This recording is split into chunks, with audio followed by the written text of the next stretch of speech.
Major funding for KPBS Evening Edition has been made possible in part by Bill Howe Family of Companies, providing San Diego with plumbing, heating, air, restoration, and flood services for over 40 years. Call 1-800-BILL-HOWE or visit BillHowe.com.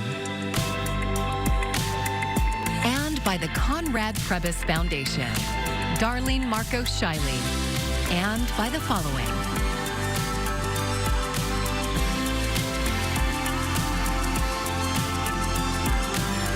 And by viewers like you. Thank you.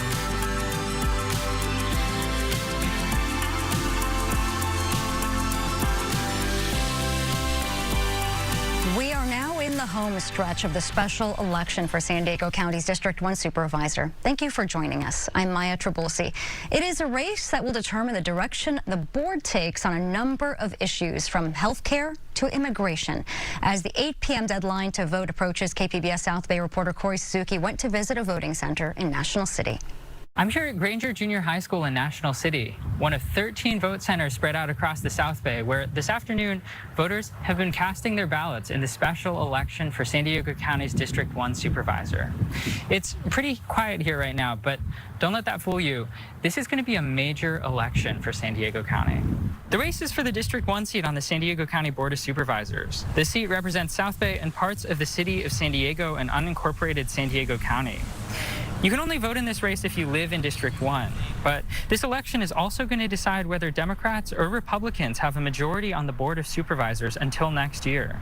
The board is officially nonpartisan, but in reality, party politics play a major role in how it votes on county-wide issues like public health and environmental crises, housing construction, transportation planning, and immigration policy. The candidates are two prominent mayors, Paloma Aguirre, the Democratic mayor of Imperial Beach, and John McCann, the Republican mayor of Chula Vista. They emerged from a crowded field of candidates in a primary election earlier this year. The San Diego County Registrar of Voters says they've been hard at work counting mail-in ballots. Polls close at 8 p.m. tonight, so the first results should start coming in just a few hours. In National City, Corey Suzuki, KPBS News. Chula Vista Mayor John McCann and Imperial Beach Mayor Paloma Aguirre are vying for the District 1 seat left open when Nora Vargas resigned in 2024. KPBS health reporter Heidi DeMarco says whoever wins could become the tie-breaking vote on how the county responds to possible federal cuts to safety net programs. Last week, Supervisors Tara Lawson-Remer and Monica Montgomery-Stepp proposed a plan directing county staff to prepare for potential federal funding cuts, threatening food, housing, and health care programs. H.R. 1 represents one of the most aggressive federal disinvestments in core safety net programs in decades, and it could shift hundreds of millions of dollars in costs to the county. Supervisor Lawson-Remer said those changes, if passed, could have real consequences for thousands of local families. 900,000 San Diegans rely on Medi-Cal.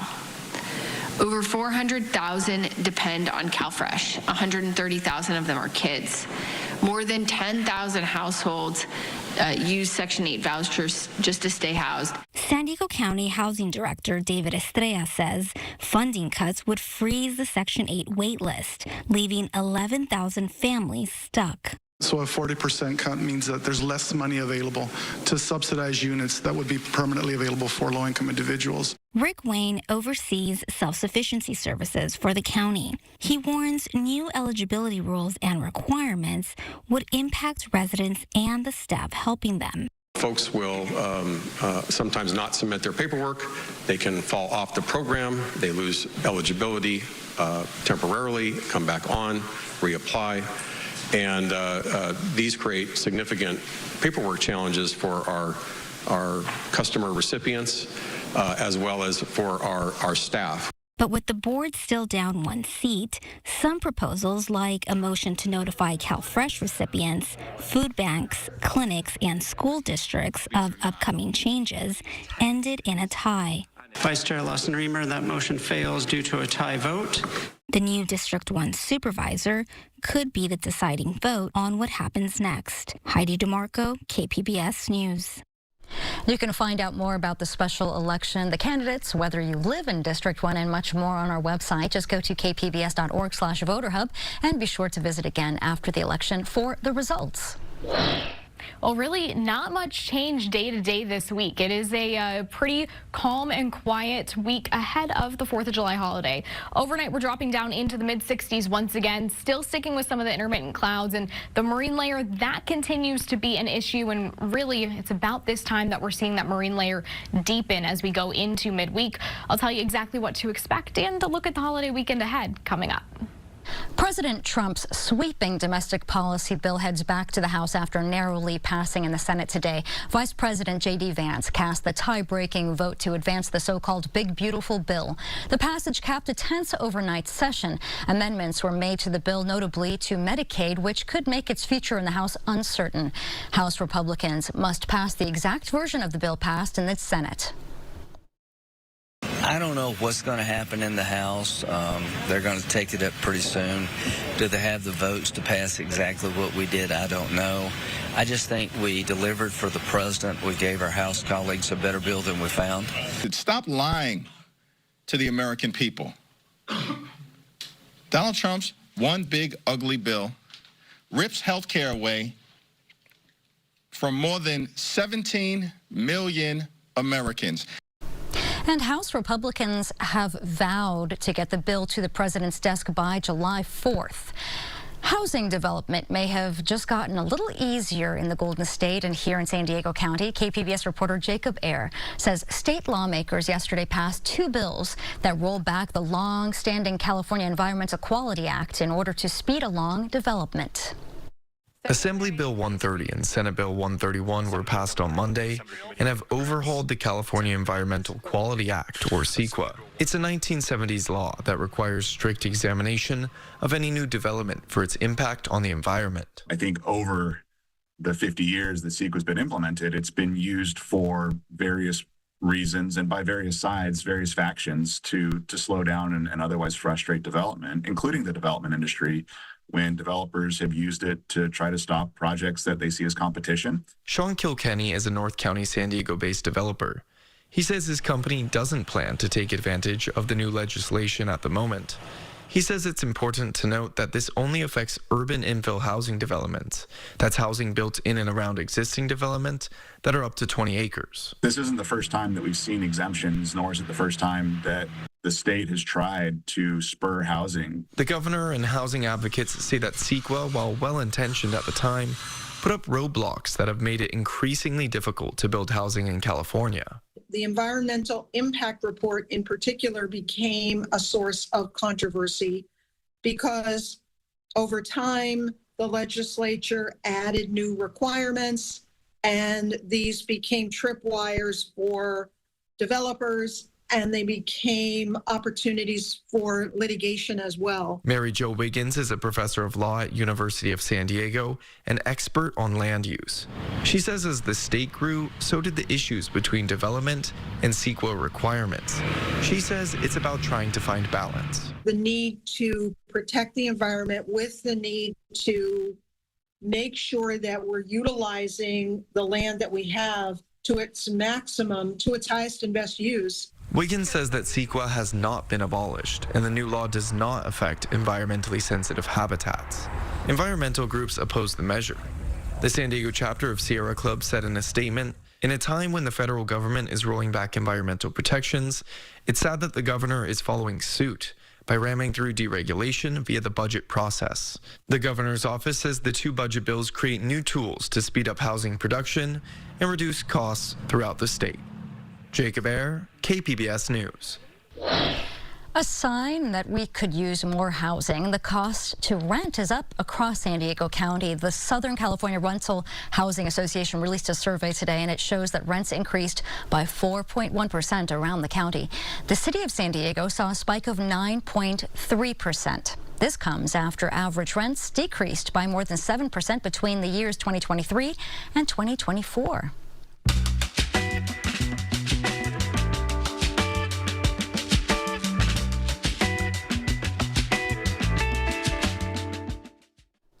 The looming question after the No Kings nationwide protests last month was, Now what? Longtime San Diego political scientist Carl Luna, who has written extensively on presidential power and civic engagement, has an answer. In fact, he has a roadmap. KPBS's Amita Sharma spoke with him earlier today. Carl, you have said that America's democratic backsliding requires mass leadership.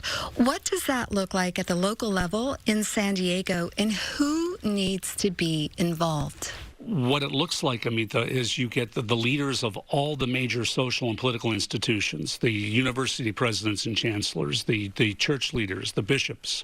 You bring together the social activist community, the labor unions. You get their leaders in a room to hammer out a clear agenda for what you want people to be protesting for. And that becomes the political power to try to move this forward. How does this coalition fight back against anti-democratic moves, given that some of the checks, i.e. the courts and Congress, have been weakened? You know, the idea of mass mobilization is you're creating a political army. Today we protest, tomorrow we vote, and then the people in power better pay attention or they'll lose their job. If that's not changing it, you do more protests, and ultimately you have to be willing to paralyze the country until you get your say. National strikes become an option. What you're describing takes will, a clear goal, and a detailed plan. You talked about this coalition coming together and needing a crystallized agenda. What do you see as the agenda right now? The number one cornerstone of any agenda is to restore checks and balances so the executive branch can't subvert democracy, can't do whatever it wants. That's the definition of authoritarianism. That means you have to hold the Congress and the courts accountable, and if the people in them are not defending democracy, you have to remove them from office through the ballot box, through new appointments. You know, much of President Trump's agenda so far is inspired by Project 2025. Why doesn't the opposition to the administration have a similar blueprint for what it wants?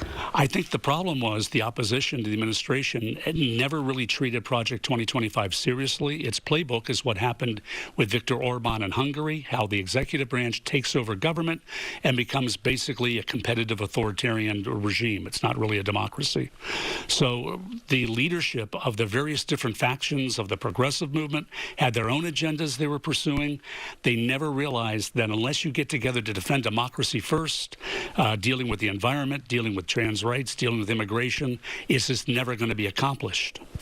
How urgent is your action plan? How much time is left before you believe the country will have crossed fully into authoritarianism? Well, the problem is, Amita, that we're not sure how long does it take to dismantle a real democracy.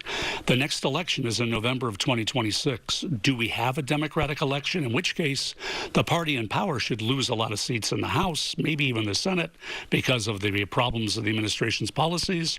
Or are you going to see an action over the next year to basically rig the next election? If that's the case, if the election looks like it's going to be rigged, then you have to really take to the streets to protest, because democracies can disappear in a very short period of time. How hopeful are you that what you have prescribed can actually happen? If people of goodwill come together with a simple agenda, we want our Constitution and checks and balances to be protected, and we will work to remove from office people who do not, then we have a shot to try to protect American democracy. If you get bogged down in, yeah, but I want to look at car emissions or other specific policies, then the opposition starts fighting with itself, and the administration will just steamroll right over them. Do you think that that's what's happening now? Yeah, right now, you don't have a coherent voice in opposition to what many perceive as threats to democracy. Until you get that coherent voice, the number one task is to hold the administration accountable and the people who support it. Then everything else is just a distraction. Carl Luna, thank you for speaking with me today. Thank you. And Public Matters is a partnership with KPBS, iNewsSource, and Voice of San Diego. You can see more of our stories at kpbs.org/Public Matters.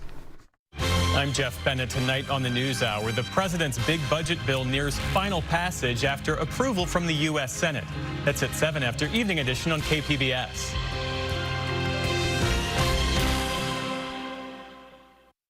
San Diego's healthcare system is taking a big hit right now. Sharp Healthcare announced that it will be cutting 315 jobs, and this comes just days after the UC San Diego Health announced it would be making cuts.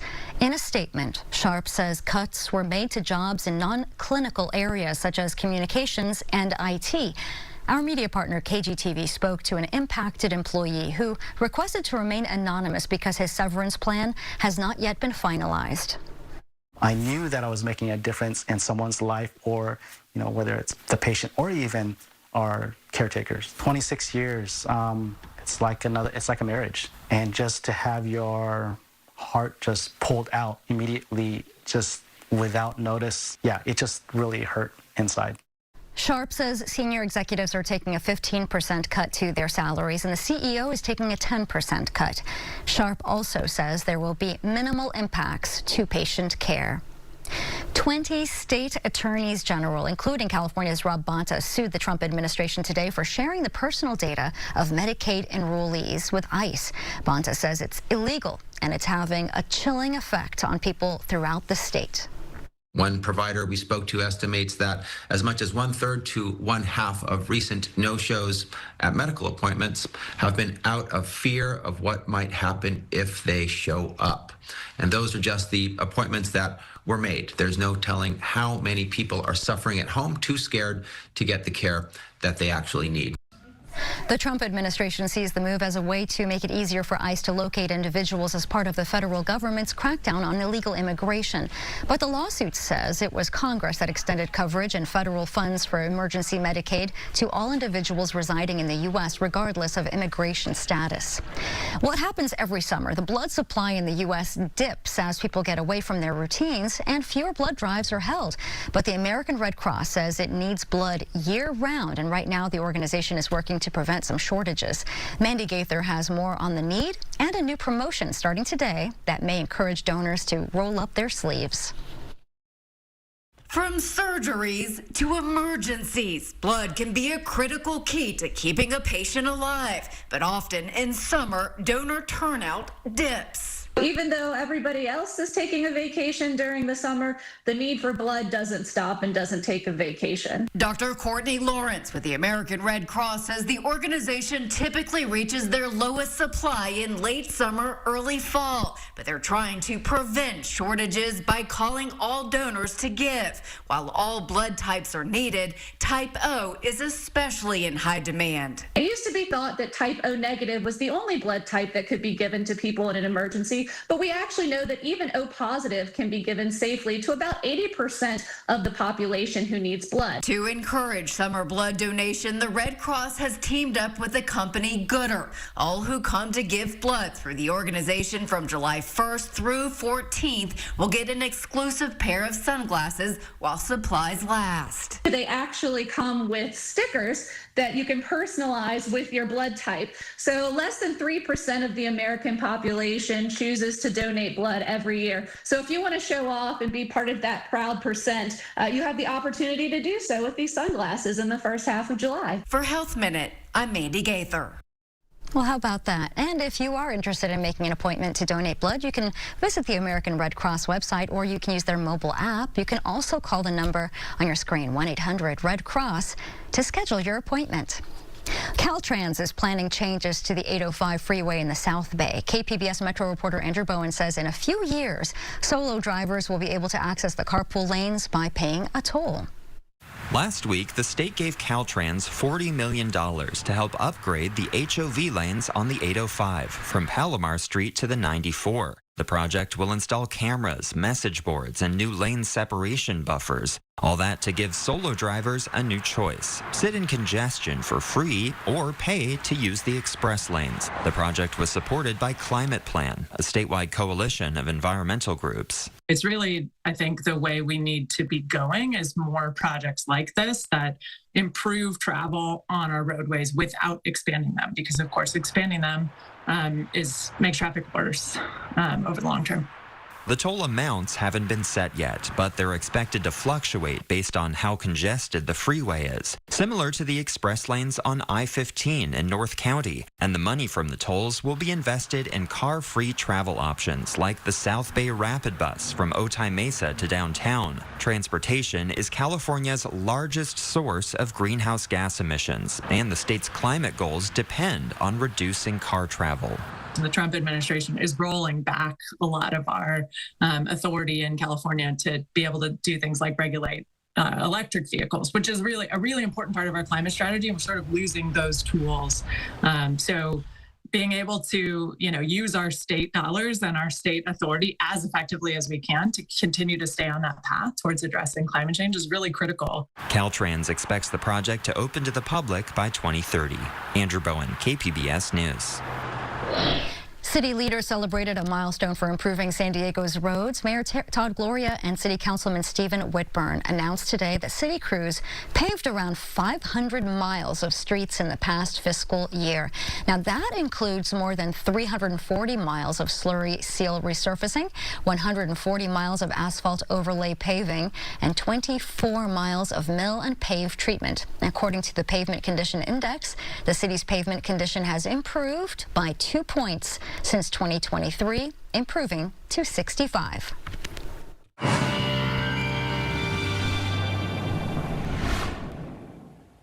Well, as we look ahead throughout the rest of the week, we're continuing our cooling trend through Thursday. Then those temperatures, they're going to rebound just in time for the holiday weekend. And when I say rebound, really, we're talking in the ballpark of historical averages, where we should be this time of year. One issue the next couple of days, that marine layer is deepening, spreading further inland. So we'll notice more low clouds, more fog, more visibility issues, which of course is a busy travel week, and at the airport that could maybe cause some slowdowns.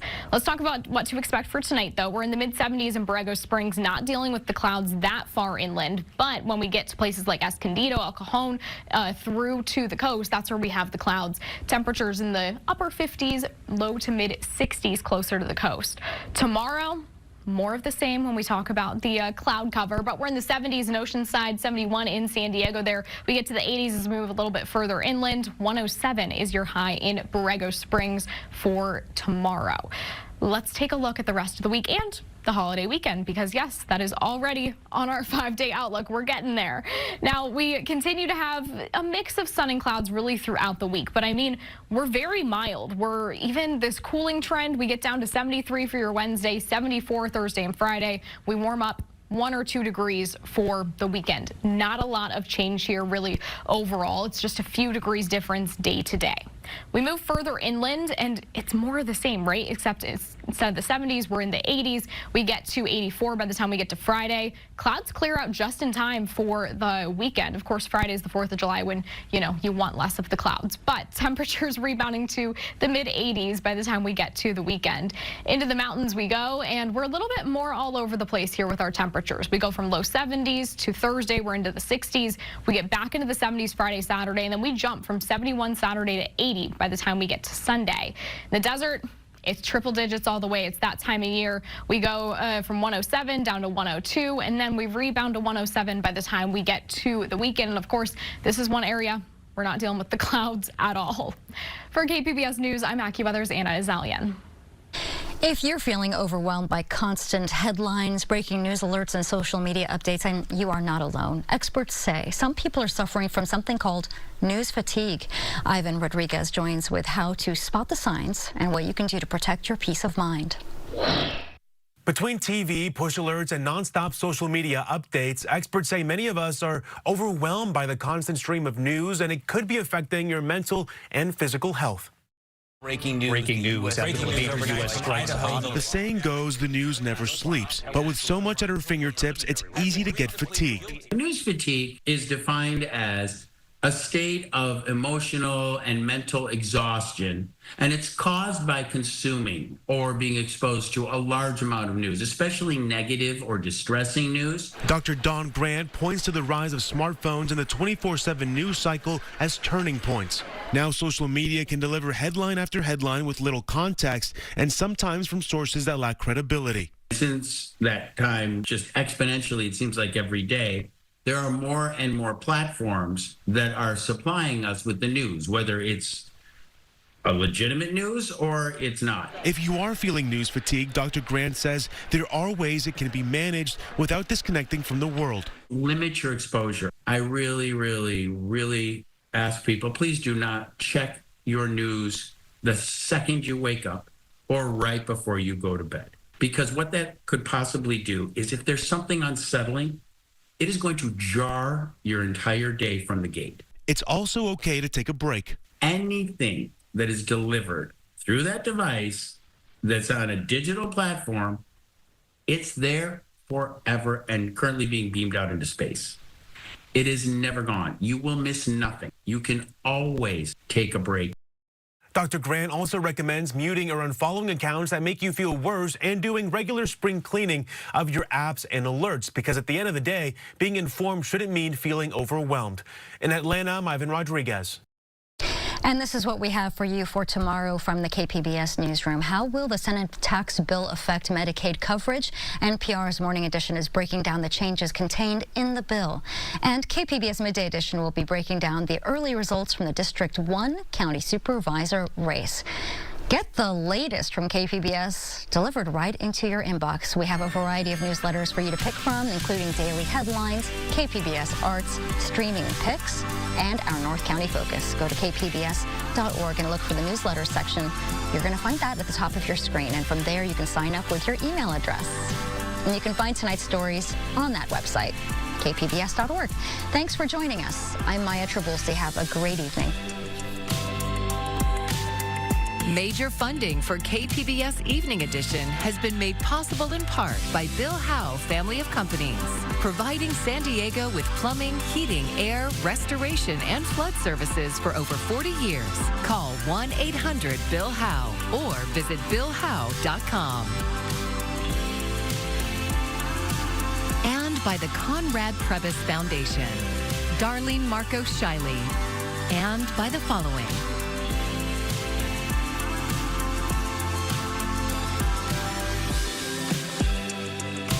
And by viewers like you. Thank you.